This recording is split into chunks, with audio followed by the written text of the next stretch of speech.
Salam sejahtera semuanya kepada para penonton tanya jawab yang berbahagia. Semoga video ini bisa memberikan pengetahuan dan edukasi kepada para penonton, dan jangan lupa untuk like dan subscribe channel ini ya. Selamat malam, Mbak Mika. Iya, selamat malam saudaraku, tolong buka kamera Bang. Siap. Baik, terima kasih. Makasih Aries, makasih Rahmat. Udah. Silakan Bang, pertanyaannya apa? Iya. Yesus kan diturunkan ke bumi. Nah, terus turun ke bumi itu untuk menjadi daging apa untuk menjadi manusia? Dan jikalau menjadi manusia, dari rahim mana dia dibesarkan? Ya. Oke, sudah Bang? Ya. Baik. Saya mau luruskan dulu Bang narasinya bahwa Tuhan Yesus diturunkan. Tidak seperti itu. Sesuai dengan firman Tuhan, Yohanes 1 ayat 1 sampai 14, bahwa Ia telah ada di dalam dunia dan dunia dijadikan olehnya, tetapi dunia tidak mengenalnya.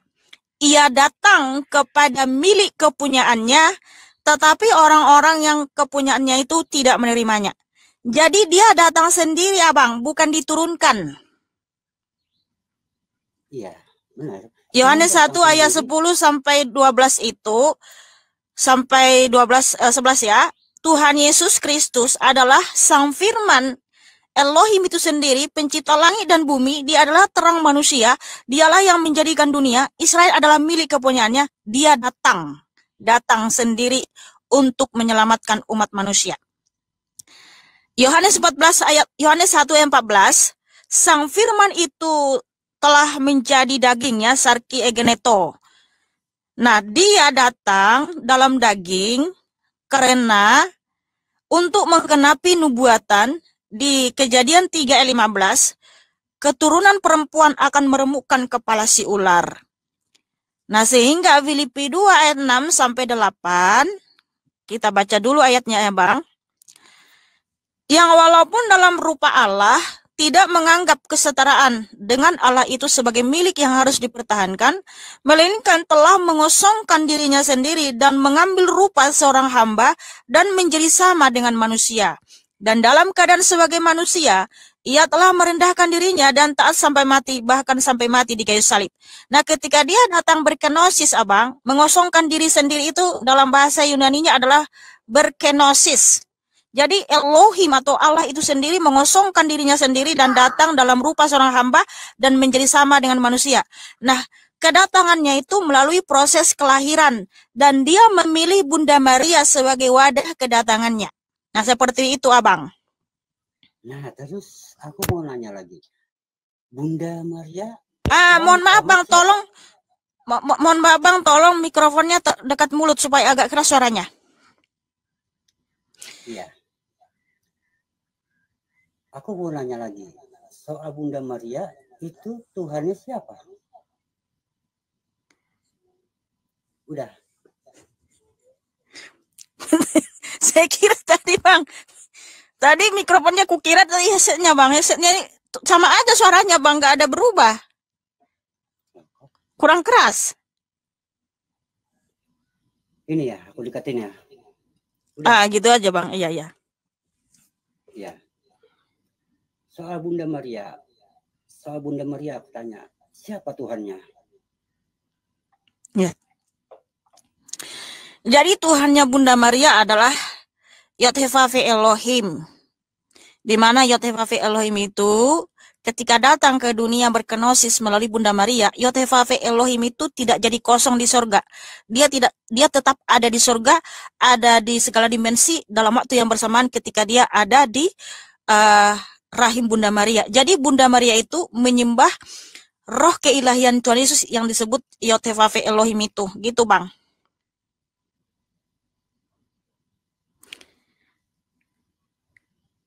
Ya udah cukup. Tapi setelah Tuhan Yesus bangkit dari kematian, Bunda Maria menyembah Tuhan Yesus, yaitu di Matius 28 ayat 1 sampai 9. Ya udah Mbak. Makasih. Ya, sama-sama Abang. Terima kasih sudah bertanya. Adonai Yeshua HaMashiach memberkatimu dan mengasihimu. Tepuk tangan buat Bang Ahmad yang cakep dan manis.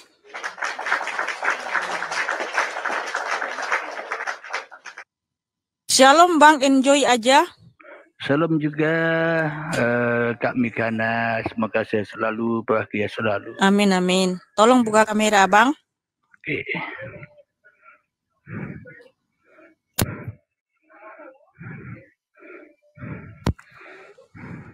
Hormat Abang. Salam dari Medan, Sumatera Utara. Iya, salam Abang. Mohon maaf, namanya siapa Abang? Nama Abdul Halim. Oke, jadi saya panggil Bang Abdul aja ya. Silakan Bang Iya. Abdul, ada yang mau ditanyakan? Mau nanggapi itu Yesus Allah Maha Kuasa. Maksudnya bagaimana kalau boleh diterangkan? Baik, terima kasih Abang. Sebab memang di dalam Alkitab tertulis di Kejadian 17 ayat 1, Kejadian 35 ayat 11, Wahyu 1 ayat 8, firman Tuhan tertulis bahwa Tuhan Yesus adalah Allah yang Maha Kuasa. Nah, Tuhan Yesus juga ketika mengaku Allah yang Maha Kuasa bukan hanya sebatas pengakuan, tetapi dibuktikan melalui perbuatan. Sebab kalau hanya ngaku-ngaku aja tanpa ada buktinya, itu sama saja dengan tong kosong nyaring bunyinya. Artinya tidak terbukti dia Tuhan yang Maha Kuasa.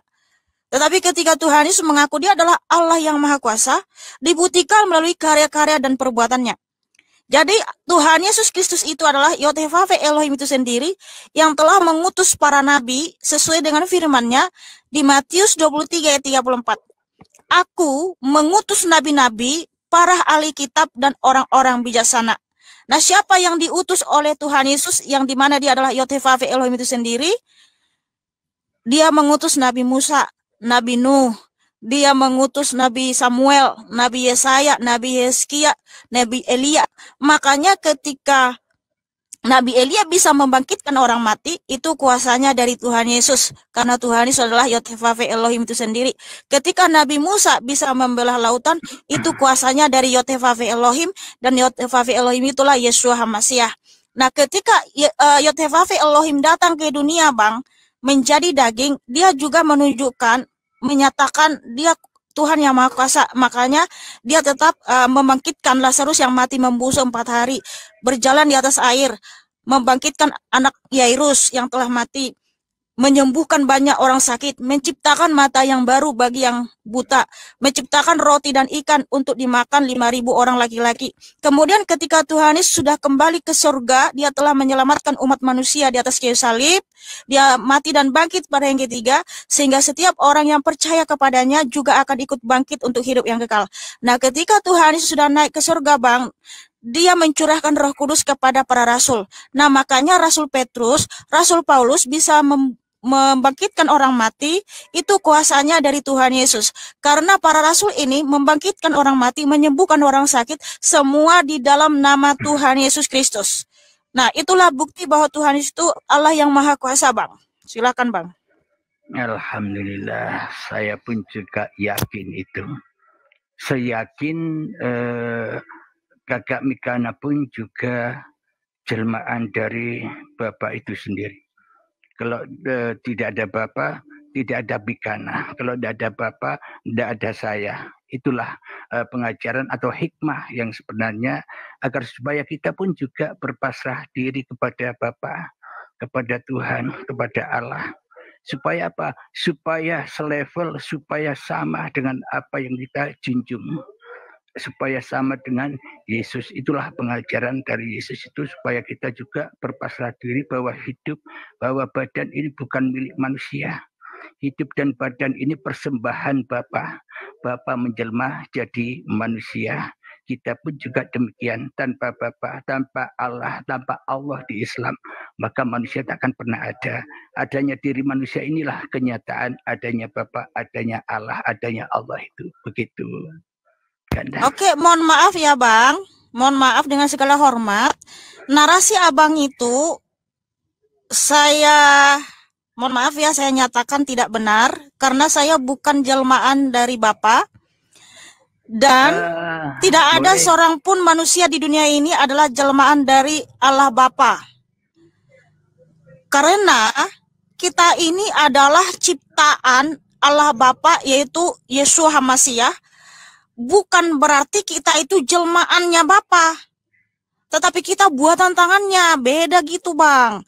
Nggak boleh ngomong gitu Abang, bahwa Abang dan saya itu jelmaannya Bapa.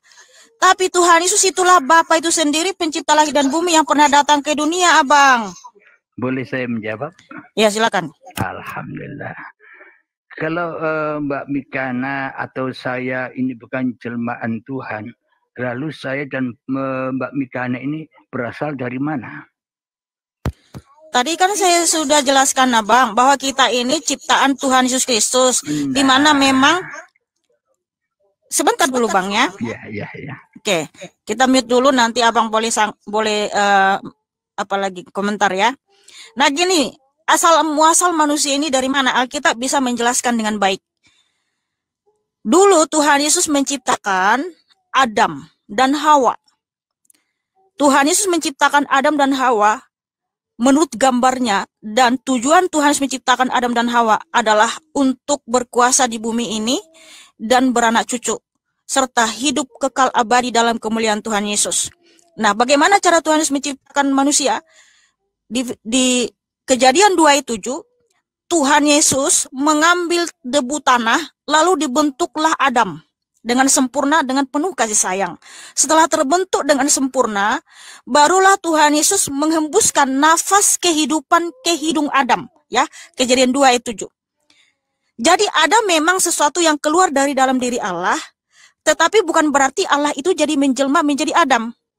Tetapi dia memberikan nafas kehidupan, ya, kepada hidung Adam, sehingga Adam itu menjadi makhluk yang hidup. Dialah manusia pertama. Makanya Adam itu artinya adalah manusia pertama yang tubuhnya berasal dari tanah dan rohnya berasal dari Tuhan Yesus Kristus. Karena Tuhan Yesuslah yang menciptakan roh di dalam diri manusia yang tertulis di Zakaria 12:1. Nah, kenapa kita banyak di muka bumi ini anak cucu Adam? Karena itu tadi kan perintah Tuhan Yesus di Kejadian 1 ayat 26 sampai 28 ya. Di mana firman Tuhan tertulis, Tuhan Yesus adalah Yotevah Elohim sendiri yang menciptakan manusia menurut gambar dan rupanya, diperintahkan untuk beranak cucu. Jadi kita ini anak cucu Adam Abang yang diciptakan Tuhan Yesus. Seperti itu Abang. Terima kasih.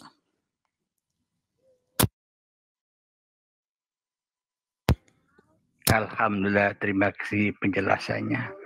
Jadi bila Bapa atau Tuhan itu Sang Maha Pencipta, bila kita bukan ciptaan Bapa, lalu kita dari mana datangnya? Kalau kita bukan jelmaannya, kalau kita bukan tanda bukti Bapa itu sendiri. Maka dari itu untuk dikenal, Bapa itu menciptakan manusia. Supaya Bapa bisa dikenal dengan apa? Dengan kenyataan diri manusia inilah Bapa bisa dikenal. Tapi bila tanpa menciptakan tapi manusia, mohon maaf Bang Abdul, saya potong, mohon maaf. Kenapa dari tadi Abang ini ngomongin Bapak gitu? Abang Abdul ini mengenal Bapak itu dari mana gitu? Kok bisa menyebut Bapak itu? Bapak itu siapa? Ayo mohon dijelaskan. Saya Bang Islam. Abdul. Bapa tahu banyak nama Allah, nama Allah, Bapa, Romo, Gusti, dan semuanya itu nama-nama Tuhan. Oke, mohon maaf dengan segala hormat Bang Abdul, di mana di dalam kitab Abang itu, karena tadi Abang kan sudah mengaku seorang Islam. Baik. Lalu di mana di dalam kitab Abang bahwa Allah itu adalah Bapa? Silakan Bang, ada datanya? Oh, kalau datanya enggak ada, tapi Bapak atau nah, kalau nggak ada datanya hidup. Bang, kenapa Abang menyebut dia Bapa? Kalau Kristen menyebut Tuhan Yesus itu Bapa karena ada datanya dalam Alkitab Bang. Makanya mohon maaf Bang, sungguh lucu saya rasa ya dari tadi Abang bilang Bapak. Loh, saya juga heran ini Bang Abdul ini tahu Bapak itu dari mana? Sementara di dalam kitab Abang tidak pernah menjelaskan bahwa Allah itu adalah Bapa. Tetapi dalam Alkitab sangat banyak ayat yang tertulis bahwa Tuhan Yesus itu adalah Bapa. 2 Tesalonika 2:16, Yesus Kristus adalah Tuhan Allah dan Bapa. Kemudian juga Tuhan Yesus menyatakan di Yohanes 14 ayat 7 ya, barang siapa melihat aku sudah melihat Bapa. Nah, ya Bapa itu adalah Allahnya orang Israel yang tertulis di Yesaya 63. Jadi jelas Bang datanya. Itulah kenapa orang Kristen itu memanggil Tuhan kami itu dengan sebutan Bapa. Makanya kami juga berdoa di dalam doa Bapa kami. Karena Tuhan juga yang mengajarkan agar kita melakukan doa Bapa kami. Karena Tuhan itu adalah Bapa kami yang di surga yang pernah datang ke dunia untuk menyelamatkan umat manusia. Gitu Abang. Nah kalau Abang menyebutkan Allah itu Bapa, ya nggak ada datanya, kenapa Abang sebut begitu gitu loh. Silakan Abang. Alhamdulillahirrahmanirrahim, puji Tuhan. Memang semua itu kan Allah, Bapa, semua itu hanya nama. Tapi siapa yang punya nama itu, dialah hidup yang menghidupi diri kita semua. Itulah sosoknya, itulah barangnya, sebuah nama itu. Jadi di dalam Islam ada Allahu la ilaha illahu wal hayyul qayyum. Allah tiada Tuhan yang berhak disembah, dialah hidup. Jadi Allah itu hanya nama, Tuhan itu hanya nama. Jadi hidup yang menghidupi kita, inilah Tuhan itu. Bila kita masih merasa bahwa hidup ini adalah hidup kita, selamanya kita tak akan pernah bertuhan. Apapun agamanya dikatakan tidak bertuhan. Kenapa? Karena diri kita mengaku bahwa hidup ini adalah hidup manusia. Padahal manusia tak punya hidup. Buktinya apa? Mati. Manusia bakal mati. Kenapa? Karena memang tak punya hidup. Hanya Tuhanlah yang hidup. Maka persembahan Tuhan kepada manusia adalah hidupnya Tuhan. Inilah Roh Kudus itu. Bila kita sudah tak mengaku-ngakui lagi bahwa hidup ini adalah hidup manusia, maka manusia kembalilah kepada Roh Kudus. Suci bersih dari kepemilikan atau suci bersih dari pengakuan kedagingan kemanusiaannya. Sehingga seperti Yesus. Seperti itu. Jadi dicontohkan oleh Yesus. Supaya kita pun juga menjalankan seperti itu. Supaya apa? Roh kita kudus. Begitu. Mohon maaf Abang, di mana di dalam di mana di dalam kitab Abang ada tertulis bahwa Allah itu adalah Bapa. Karena Bapa itu bukan nama. Ya, tapi itu sebutan atau di mana kenapa Tuhan Yesus itu disebut Bapa, karena dia sangat dekat kepada kita. Kita lah anak-anaknya yang bukan diperanakkan dari darah dan daging. Tapi Tuhan Yesus adalah Bapa yang sangat dekat kepada kita. Dia selalu mengasihi kita. Kita adalah buatan tangannya, kita adalah ciptaannya, maka dia disebut Bapa. Dan kalau Abang bilang ya Bapa gitu kan, kenapa Abang tidak percaya kepada Bapa yang sudah Tuhan Yesus sebutkan di 2 Korintus 6 ayat 18. Ini firman Tuhan Yesus ya. Dan aku akan menjadi Bapamu, dan kamu akan menjadi anak-anakku laki-laki dan anak-anakku perempuan. Demikianlah firman Tuhan yang Maha Kuasa. Nah gitu Bang. Jadi kalau Abang menyebut Bapa gitu, ya rasanya Abang ini mau percaya Tuhan Yesus kok menyebut Tuhan itu Bapa gitu loh. Seperti itu Abang. Alhamdulillahirrahmanirrahim. Saya akui dan saya imani juga, saya pun juga ciptaan Bapa. Yaitu Tuhan Yesus, karena Bapa itu adalah Tuhan Yesus, Abang. Betul. Siapapun Tuhan yang disebut Abang, manusia, mohon maaf Bang, saya ciptaannya. Berarti Abang percaya Bapa yaitu Tuhan Yesus? Percaya. Bila puji Tuhan Abang, puji Tuhan. Yesus dan Tuhan itu tak ada bedanya. Bila masih diduakan, saya tidak percaya. Tapi kalau Yesus itu Tuhan, Tuhan itu Yesus, saya percaya. Sama halnya Mbak Mikana itu pun juga Tuhan. Hah? Tapi Mbak Mikana tidak berani menyampaikan diri Mbak Mikana dengan Tuhan. Kenapa? Karena Mbak Mikana masih jadi Tuhan sendiri-sendiri. Ini namanya sinkritisme ya Bang.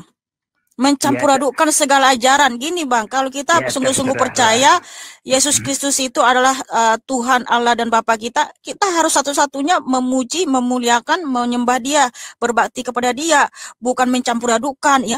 Yesus itu juga Bapa, Tuhan, tapi kau juga Tuhan. Itu namanya gimana Bang? Bingung jadinya aku, masa aku Tuhan Bang? Saya bukan Tuhan, Bang. Saya anak Tuhan Yesus.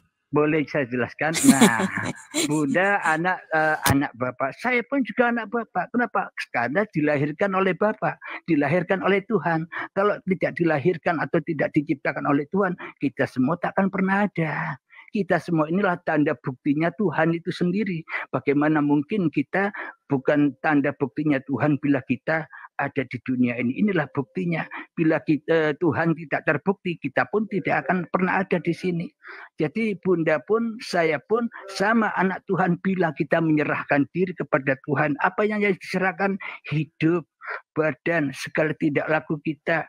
Itulah milik Tuhan. Di dalam Islamnya lillahi ta'ala. Jadi tidak ada pengakuan-pengakuan lagi bagi manusianya. Itulah Roh Kudus itu. Akhirnya sama posisinya dengan Yesus. Itu yang diajarkan Yesus supaya kita mengikutinya begitu. Iya, Tuhan Yesus mengajarkan kita, Bang, mengikutinya untuk hanya menyembah, memuji, memuliakan Dia, dan juga melakukan perintahnya, yaitu baptis dan perjamuan kudus. Nah, di baptis itu dimeteraikan menjadi anak Tuhan Yesus, dan perjamuan kudus itu untuk mengingat bahwa Tuhan Yesus pernah mati dan bangkit untuk kita. Karena Tuhan Yesus telah memberikan darahnya yang suci, mulia, agung, dan berkuasa sebagai pengampunan atas dosa-dosa kita supaya kita layak masuk surga. Nah, kalau Abang bilang Roh Kudus itu rohnya Tuhan Yesus, Abang, yang selalu menyertai kita. Dan saya percaya Tuhan Yesus sangat mengasihi Abang, sangat mencintai Abang. Silakan, Abang. Tuhan sangat sekali mencintai saya dan Mbak Mikana serta para sahabat yang hadir di sini. Kalau Tuhan tidak cinta pada kita, kita tak akan pernah bisa kumpul di sini. Ya tidak? Ya, betul, ini karena kemurahan Tuhan Yesus, Abangku. Karena cinta kasih Tuhan Yesus, makanya Abang juga bisa naik di sini. Tapi mohon maaf, Bang, saya mau tanya kenapa nafas Abang agak... Oh iya, memang sudah kakek-kakek saya ini. Oh, saya kira tadi ada kesehatannya terganggu, mana tahu saya doakan mungkin atau apa gitu. Dekat dengan ini, dengan hidung mungkin. Oh. Dinaikkan gini, kayak Mbak Mikana kan dinaikkan gini, agar nafasnya tidak kedengaran. Mbak Mikana dari mana aslinya? Saya orang Batak, Abang. Oh, Batak. Iya. Alhamdulillah. Sama berarti ya, daratan Sumatera ya. Iya, tapi iya benar, saya Bang. Asli dari Jawa Timur saya. Aslinya. Oh, gitu ya. Baru 4 tahun ada di Sumatera. Iya, Bang, iya, Bang. Jadi, Bang, kalau Abang percaya bahwa Tuhan itu adalah Tuhan dan Allahmu, ya tinggal dibaptis aja lah, Bang, kalau gitu. Jadi baptis atau syahadat saya tidak perlu lagi. Kenapa? Contoh syahadat, saya tidak perlu syahadat. Kenapa? Tuhan lebih bersyahadat kepada saya daripada saya sendiri. Kenapa? Karena saya dikuasai Tuhan, bukan aku yang menguasai Tuhan. Jadi Tuhanlah yang berkuasa kepada saya. Ngapain saya bersyahadat? Tuhanlah yang bersyahadat pada saya.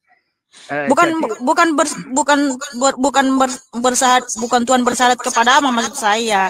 Kan Abang tadi bilang bahwa Abang itu percaya sama Tuhan Yesus. Makna baptis pun sama seperti itu. Maknanya hati kita harus berpasrah diri kepada Tuhan, itu maknanya. Iya, baptis itu sama dengan berpasrah diri. Artinya betul, Abang berpasrah diri sama Tuhan Yesus. Kalau saya pribadi sudah berpasrah diri, kan sudah otomatis dibaptis oleh Tuhan. Tidak perlu materai lagi. Yang penting hati. Itu sama dengan hati, ya kan? Berpasrah diri itu sama dengan kita mau dimateraikan Tuhan Yesus menjadi anaknya gitu. Itulah cukup. Memang semua manusia itu adalah anak-anak Tuhan, tapi kebanyakan manusia tidak merasa dirinya anak Tuhan karena manusia merasa jadi Tuhan itu sendiri di dadanya, merasa dirinya bisa beraktivitas sendiri tanpa Tuhan, merasa dirinya bisa makan sendiri tanpa Tuhan, merasa dirinya bisa bekerja sendiri tanpa Tuhan, sehingga jauh dari Tuhan. Agama apapun namanya, bila hatinya tidak berpasrah diri pada Tuhan, itu namanya tidak bertuhan, tapi mabuk agama. Begitu, Bunda. Iya abangku yang terhormat, memang kita nggak boleh mabuk agama. Tapi kalau mencintai Tuhan Yesus dengan segenap hati, jiwa dan kekuatan, memang itu ada ayatnya, Matius 22 ayat 35 ya. Jadi Tuhan Yesus menghendaki kita untuk mencintai Dia dengan segenap hati, jiwa dan akal budi kita, gitu ya abang. Tapi abang terima kasih ya sudah naik ke sini ya. Terima kasih juga sudah bertanya atau menyampaikan bahwa abang juga percaya Yesus Kristus itu Tuhan atau Bapamu, ya kan, Bapaknya abang. Dan saya berdoa kiranya kuasa Roh Kudusnya Tuhan Yesus memberikan hikmat, memberikan pertolongan, penghiburan, kekuatan kepada abang, supaya mata rohani abang tetap terbuka untuk melihat cahaya kemuliaan Kristus. Terima kasih ya abang. Salam sehat selalu ya. Damai sejahtera melimpah bagimu. Adonai Yeshua HaMashiach memberkati abang. Amin. Ya, tepuk tangan buat Bang Abdul yang cakep dan manis. Bagi yang di bawah, Assalamualaikum. Waalaikumsalam. Saudara-saudara sekalian, pada video yang sudah kita saksikan bersama-sama ini ada pertanyaan-pertanyaan tentang Tuhan turun ke bumi itu untuk menjadi daging atau menjadi manusia. Kalau jadi manusia lahir lewat rahim siapa? Siapakah Tuhannya Bunda Maria? Itulah beberapa macam pertanyaan yang ditanyakan oleh orang, khususnya orang yang awam dan non-Kristen, karena hal yang ditanyakan tersebut memang terasa aneh dan tidak masuk akal untuk sebagian besar orang, tapi hal itu berbeda dari iman orang Kristen sendiri, yang mana mereka mendapatkan iman tersebut dari doktrin-doktrin gereja dan pendeta yang mengatakan hal seperti itu. Padahal kalau umat Kristen mau mempelajari kitab suci agama mereka, mereka akan menemukan bahwa sebagian besar dari doktrin-doktrin tersebut tidak ada tertulis di Alkitab mereka. Silahkan para penonton memberikan penilaian sendiri tentang hal ini. Silahkan memberikan tanggapan serta pendapatnya di kolom komentar. Terima kasih. Jawabannya lihat ayat di Alkitab. Yohanes 1, lihat perikopnya di ayat 1-14. Yohanes 10, lihat perikopnya di ayat 10-11. Kejadian pukul 3.15, aku akan mengadakan permusuhan antara engkau dan perempuan ini, antara keturunanmu dan keturunannya. Keturunannya akan meremukkan kepalamu, dan engkau akan meremukkan tumitnya. Filipi 2, lihat perikopnya di ayat 6-8. Matius 28, lihat perikopnya di ayat 1-9. Kejadian 17, 1, ketika Abram berumur 99 tahun, maka Tuhan menampakkan diri kepada Abram dan berfirman kepadanya, Akulah Allah yang Maha Kuasa, hiduplah di hadapanku dengan tidak bercela. Kejadian 35, 11 lagi firman Allah kepadanya, Akulah Allah yang Maha Kuasa. Beranak cuculah dan bertambah banyak, satu bangsa, bahkan sekumpulan bangsa-bangsa, akan terjadi daripadamu dan raja-raja akan berasal daripadamu. Wahyu 1:8, Aku adalah Alfa dan Omega, firman Tuhan Allah, yang ada dan yang sudah ada dan yang akan datang, yang Maha Kuasa. Matius pukul 23.34, sebab itu, lihatlah, aku mengutus kepadamu nabi-nabi, orang-orang bijaksana dan ahli-ahli Taurat. Separuh di antara mereka akan kamu bunuh dan kamu salibkan, yang lain akan kamu sesah di rumah-rumah ibadatmu dan kamu aniaya dari kota ke kota.